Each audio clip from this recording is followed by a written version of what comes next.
Hello students, তোমরা যারা গৌড়বঙ্গ ইউনিভার্সিটির আন্ডারে ফোর্থ সেমিস্টারে ছাত্রছাত্রী আছো এবং তোমাদের বাংলা মেজর সাবজেক্টটা আছে, আজকের ক্লাসটা তোমাদের জন্য খুবই গুরুত্বপূর্ণ।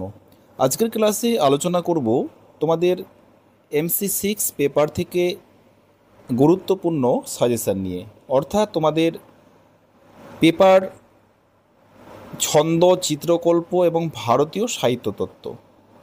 তোমাদের এই পেপারের ইম্পর্ট্যান্ট অর্থাৎ গুরুত্বপূর্ণ সাজেশান আমি আলোচনা করব। দেখো, এখানে তোমাদের এই সাজেশানটার আমি তোমাদের ভূমিকাটা আমি তোমাদের বলছি। এই সাজেশানটা তোমরা কেন পড়ে যাবে?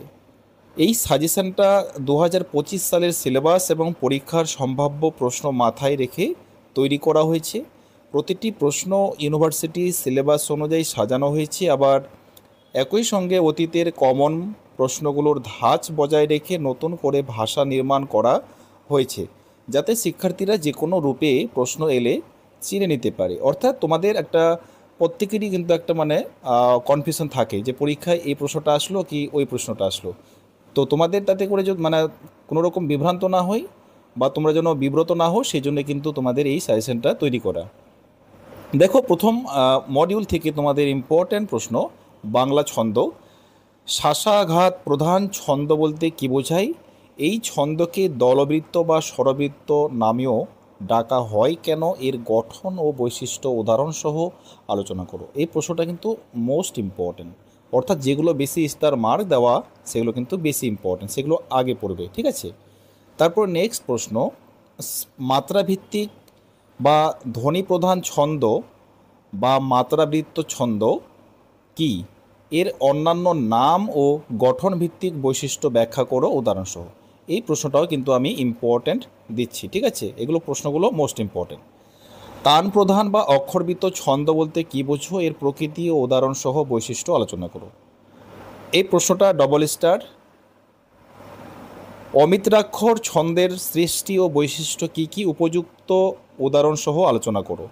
আরেকটা বিষয় তোমাদের সঙ্গে শেয়ার করা আছে, সেটা হলো তোমরা যারা বাংলা মেজর সাবজেক্টের ফোর্থ সেমিস্টারের স্টাডি ম্যাটেরিয়াল পারচেস করতে চাইছো, তাহলে এই যে নম্বরে যোগাযোগ করে তোমরা স্টাডি ম্যাটেরিয়ালটা পারচেস করতে পারো। তোমরা সাজেশন অনুযায়ী তোমরা স্টাডি ম্যাটেরিয়ালটা পেয়ে যাবে। মুক্তক ছন্দ বলতে কী বোঝো? এর স্বাতন্ত্র্য ও কবিতায় প্রয়োগ উদাহরণসহ লেখো। এই প্রশ্নটা ইম্পর্ট্যান্ট না অতটা। তোমাদের এই যে ইম্পর্ট্যান্ট প্রশ্নগুলো বলছি, এগুলো পড়ার পরে তোমাদের যে কাছে সময় থাকে, তাহলে তোমরা জাস্ট একটু রিডিং দেখে যাবে।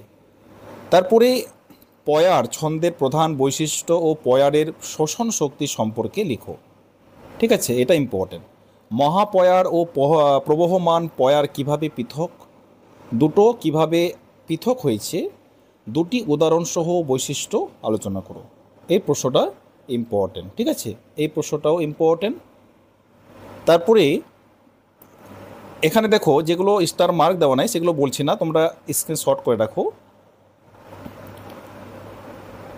গদ্য ছন্দ বলতে কী বোঝো? এর গঠন বৈশিষ্ট্য আলোচনা করো। একটা সনেট আছে, কবিতায় সনেট ছন্দের বৈশিষ্ট্য উদাহরণসহ। যখন তোমাদের এই স্টার মার্ক দেওয়া প্রশ্নগুলো কমপ্লিট হয়ে যাবে, তখন তোমরা এইগুলো রিভিশন দিয়ে যাবে, ঠিক আছে? তারপরে এখানে কি আছে, নিচের উপাদানগুলোর সংজ্ঞা বা বৈশিষ্ট্য উদাহরণসহ লেখো। এখানে তোমরা দল, মাত্রা, জ্যোতি, পর্ব, পঙ্ক্তি, লয়, এখানকার মধ্যে সবথেকে মোস্ট ইম্পর্ট্যান্ট লয়। এই লয়টা তোমরা ভালো করে দেখে যাবে। তারপরে প্রশ্ন মডিউল 2 থেকে পড়বে, চিত্রকল্প কাকে বলে? উদাহরণসহ এর শ্রেণীবিভাগ এবং গঠন বৈশিষ্ট্য আলোচনা করো। শ্রেণীবিভাগ পড়লে বৈশিষ্ট্য হয়ে যাবে, আর সংজ্ঞা তো জানতেই হবে। দৃষ্টিগত চাক্ষুষ চিত্রকল্প কিভাবে কাজ করে উদাহরণসহ বিশ্লেষণ করো। ওইটা অতটা ইম্পর্টেন্ট নেই। তারপরে তোমরা পড়বে শ্রবণগত চিত্রকল্পের সংজ্ঞা, কবিতার ভাষায় তার প্রয়োগ আলোচনা করো। মোস্ট ইম্পর্টেন্ট প্রশ্ন। ঘ্রাণগত, স্বাদগত, স্পর্শকাতর চিত্রকল্প কিভাবে পৃথক উদাহরণসহ ব্যাখ্যা করো। Most important. অলঙ্কার ও চিত্রকল্পের মধ্যে পার্থক্য কী? মোস্ট ইম্পর্টেন্ট প্রশ্ন। এই প্রশ্নটা ভালো করে পড়বে। তুলনামূলক আলোচনা করো, উদাহরণসহ ব্যাখ্যা দাও। আধুনিক বাংলা কবিতায় চিত্রকল্পের ভূমিকাকে কিভাবে মূল্যায়ন করবে, এটা পড়বে। এই 6 নাম্বারটা দরকার নাই, এটা ভালো করে জাস্ট রিডিং পড়বে। 3 নম্বর মডেল থেকে পড়বে ছন্দ চিত্রকল্প। প্রদত্ত কবিতাংশ বিশ্লেষণ করে ছন্দলিপি তৈরি করো এবং কোন ছন্দে নির্মিত তা নির্ধারণ করো। এগুলো কবিতা অংশ থেকে বিশ্লেষণ করে ছন্দলিপি তোমাদেরকে তৈরি করতে হবে, ওখানেই থাকবে কোশ্চেনের মধ্যেই, সেগুলো তোমাদেরকে ছন্দলিপি আকারে পড়তে হবে। যারা স্টাডি মেটেরিয়াল পারচেস করবে সেখানে ছন্দলিপি তৈরি করা আমি শিখিয়ে দেবো, ঠিক আছে। তারপরে এখানে এগুলো সবই প্রকারভেদ ছন্দলিপি, এগুলো বলেই দিলাম কি করতে হবে এখানে। তারপরে আছে মডিউল 4 ভারতীয় সাহিত্য তত্ত্ব। ধ্বনিবাদ কাকে বলে, ধ্বনিবাদের মূল সূত্র, তার শ্রেণীবিন্যাস আলোচনা করো। মনে রাখবে যে ডেফিনেশন তোমাকে জানতেই হচ্ছে, তার সঙ্গে তোমাকে বৈশিষ্ট্য, শ্রেণীবিন্যাস এগুলো কিন্তু প্রত্যেকটারই জানতে হবে। যেমন প্রাসঙ্গিকতা, তার মানে এটার মানে হচ্ছে গুরুত্বটা কী। ভারতীয় কাব্যতত্ত্বে ধ্বনিবাদের গুরুত্ব বা প্রাসঙ্গিকতা আলোচনা করো। রস বলতে কী বোঝায়, বিভিন্ন রসের সংক্ষিপ্ত সংজ্ঞা দাও এবং উদাহরণ সহ আলোচনা করো। এখানকার মধ্যে 1 নাম্বারটা 3 নাম্বারটা মোস্ট ইম্পর্টেন্ট। তারপরে প্রশ্ন, শৃঙ্গার রসের গঠন ও প্রয়োগ উদাহরণ সহ ব্যাখ্যা করো। বীর রস ও হাস্যরসের বৈশিষ্ট্য বা পার্থক্য আলোচনা করো, মোস্ট ইম্পর্টেন্ট। করুণ রস ও শান্ত রসের গঠন ভিত্তিক বিশ্লেষণ করো।